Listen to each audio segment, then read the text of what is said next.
going to the sink and doing the dishes for somebody. See, there's so many actions that can say the words.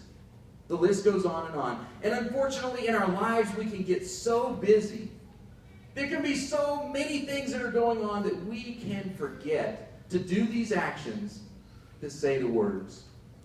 And we may forget. We may forget. But God didn't forget. He didn't forget to say those words. That's what this season is all about. Matthew chapter 1 is one of my favorites. Matthew chapter 1. But let me just say this, that before we read it, I wonder if you've heard his voice any this season. Have you heard what he's saying to you? Because there's a lot of other voices, aren't there, that drowned out the voice of our Heavenly Father. There's Caesar's voice. That's the voice of responsibility, deadlines, and you better get this turned in on time. There's those kind of voices that can drown his voice out. And then there's angry voices, like Herod's voice. Angry voices that threaten us with power and punishment. And then there's even confused voices, voices like Mary's. How in the world is all this going to work out this year? It's a good question. And in the midst of all the voices in our life, all the noise, God makes an announcement. He makes an announcement. And what is the announcement? What would this Creator, this Almighty, all-knowing, all-present, good, amazing God of the universe, what would he say?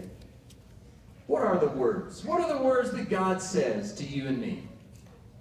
You guys tell me. What does God say to us? Go ahead. He tells us to love one another. What does he say to us about how he feels about us? I love you. Those are the 3 words that God says. And he didn't text them to us. He didn't tweet them. He didn't Instagram them. You know, he gave them through his presence. He gave them through Jesus' name. That's my favorite verse, Matthew chapter 1 and verse 23 says, "The virgin will be with child. She will give birth to a son.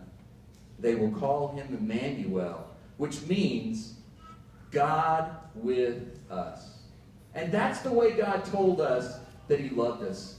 He told us with his presence.